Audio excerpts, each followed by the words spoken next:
دغه خلک چې د حکومت لاس ته راوړ چې د غالب خلک دي، د غالب خلک هلته په غلبه پاتې کېدلی سي چې ډېر متنعمین نه سي.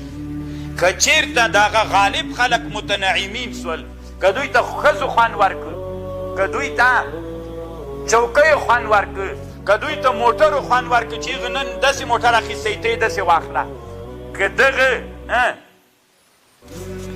څه ورته وایي دغه سړي چې نن ما ته کور یې جوړ کړی ده په قصرونو بلډینګونو په د کوچونه څه چې پکې کینې په دو کې او په صیب راجیک سه د ښځو په غاړو کې دومره قیمتي طلاوي او بنګړي او خطرناکې خبرې. که دغه غالب خلک چې حکومت واک و ګدۍ ته راغلل، دا څوک وګرځېدل؟ متنعمین وګرځېدل. دوی چې متنعمین وګرځېږي طالبانو حکومت زوال کوي. ولې؟ دا ځکه دوی خو هلته تړون کړی و. څوک یې کړی و؟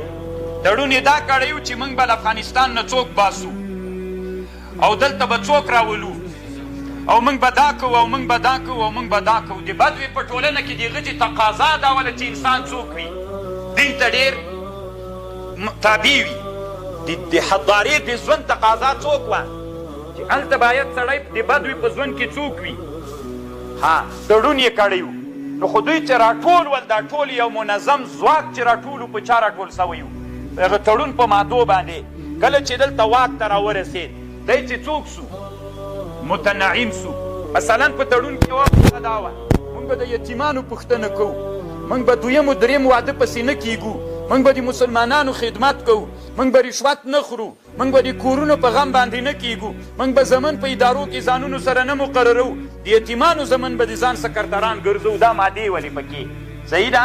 دا مادې چې هلته وې منل سوې وې او په دغه مادو باندې، ځکه دا ډېرې خوندورې مادې وې، جوهریت یې درلود چې کوم یتیم مړ سو د هغه زوی به د وزیر بیا سکرتر وي. داسې مادې ولې؟ کله چې د حضارې ژوند ته راغلل، د حضارې په ژوند کې دلته که انسانان متنعم سول، چې متنعم سول کوشش کوي چې ډېر نعمتونه د دما وي، چې د یتیم زوی دلته بلا وهلی راځي چې دما سکرتر کېږي، خو دما زوی د دما سکرتر وي.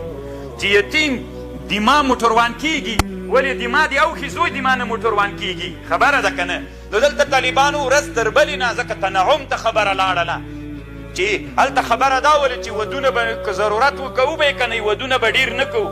هلته طالبانو تړون داسې سوی، دلته چې خوند راغی خوراکونه ډېر سول، ضبط اراده شوله. نو بیا طالبانو متنعم والی په سړي باندې غالب سي، چې متنعم والی په دغه بدویانو باندې غالب سو. کرا یوه ماده د تړون څنګه کیږي؟ ماتیږي. د یتیم د شهید زوی به ځان سره یتیم به څنګه کوي؟ مقرروي. دی وایي د اخسي زوی به مقرر کم، سکرتر به کم. دا څه کومه؟ یو تړون مات سو. بیا چې طالبانو څومره تنعم کیږي، متنعم کیږي سړی، هلته هغه د بدوي د ژوند تړونونه خو ډېر څوک ول؟ کلک ول. د تنعم په ماده کې هغه څنګه کیږي؟ رشوت به نه خورې. د تا د کور چې 2000 $، تنخوا سي 3000 $، تنخوا سي 5000 $، چې د تا د کور تنخوا تناک کرا دومره سي. بیا نو چې ته رشوت ونه خورې بل څه شي کېږي؟ نه. مثلا 3-4 ودونه چې ته ونه کړې هغې ته پیسې پوره کېږي؟ نه. نو له کومه به یې کوې؟ رشوت به ورته خورې. د تړون بله ماده څنګه سوله؟ ماته سوله. چې تړون بله ماده ماته سوله. کرا دلته په د تړون په ملګرو کې، خصوصا په مشرانو ملګرو کې، د تړون په اړه باندې څوک پیدا کېږي؟ متنعمین چې سول، کرا یوه ماده څنګه کېږي؟ چې ماته سوله، یوه ماته کړه، بله ماته کړه. احترام چاته پاتې نه سو ځتي تړون ته، چې احترام تړون ته مات نه سو، تړون خپله څوک سو؟ مات سو. تړون چې مات سو، طالبانو دغه غالبه ډله خو چې د هدف ته را رسولې وه، چا را رسولې وه؟ تړون را رسولې وه چې تړون مات سو. دا طالبانو ذاتي خپله ړنګېږي. طالبانو الله په خاطر باندې تاسې ځان سره فکر وکړئ، ابن خلدون غوندې کتاب سره موږ ظلم کوو.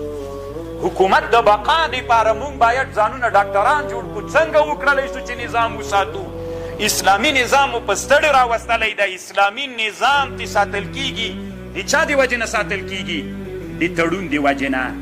که چېرته دا د تړون ملګري متنعمین سول، په نعمتونو کې غرق سول، ورځ تر بلې نه تړون ماتیږي، تړون ضعیف کېږي. تړون د چا طرف ته ځي؟ د زوال طرف ته ځي. نو چې کله د زوال طرف ته لاړو تړون چې مات سو بس خپل هغه نظام فشل کیږي. او دا طالبانو د ابن خلدون بله خبر ده چې واکمن انسانان غالب انسانان باید ډیر فکر وکړي چې یو د متنعم نسی.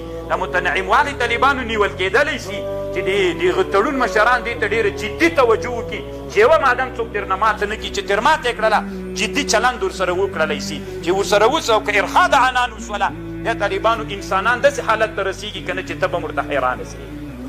بس